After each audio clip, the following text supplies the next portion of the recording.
IKP వివోఏల న్యాయబద్ధమైన డిమాండ్లను తక్షణమే నెరవేర్చాలని సమస్యలు వెంటనే పరిష్కరించాలని కోరుతూ తెలంగాణ ఐకేపీ వివోఏలు ఉద్యోగుల సంఘం సిఐటియు ఆధ్వర్యంలో ఆందోళన బాటపట్టారు. 33 రోజులుగా సమ్మె చేపడుతున్నారు. ఇక అందులో భాగంగా ఆదిలాబాద్ కలెక్టరేట్ ఎదుట బతుకమ్మ ఆడి వినూత్న రీతిలో నిరసన వ్యక్తం చేశారు.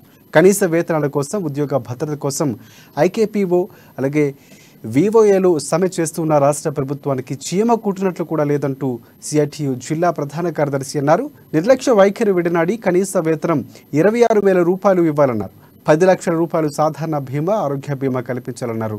సెర్ప్ నుంచి ఐడి కార్డులు ఇవ్వాలన్నారు. ఇక గ్రామ సంఘం గ్రేడింగ్తో సంబంధం లేకుండా ప్రతి నెల విఏఓల ఖాతాలో జమ చేయాలని అన్నారు. అలాగే జాబ్ ఛార్జ్తో సంబంధం లేని ఇతర పనులు కూడా చేయించవద్దని డిమాండ్ చేశారు వారు. ఇక ఎస్హెచ్జి లైవ్ మీటింగ్ రద్దు చేసి అర్హులైన విఏఓలకు సీసీగా ప్రమోషన్ కల్పించాలని అన్నారు. మొత్తంగా 9 డిమాండ్లను తక్షణమే నెరవేర్చాలని వారు కోరారు.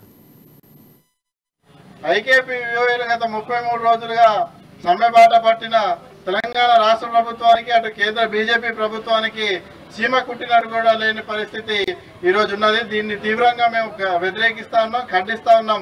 ఈ నిర్లక్ష్య వైఖరిని ఈరోజు విడనాడి ఐకేపీ వివోఏ రాష్ట్ర నాయకులతో చర్చలు జరిపి న్యాయమైన 9 డిమాండ్లను పరిష్కరించాలని మేము సిఐటిగా డిమాండ్ చేస్తా ఉన్నాం.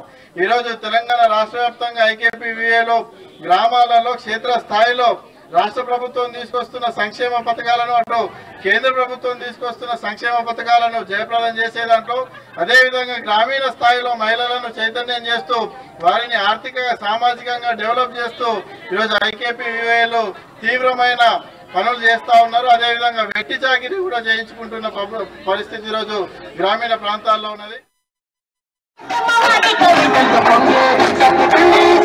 చూస్తే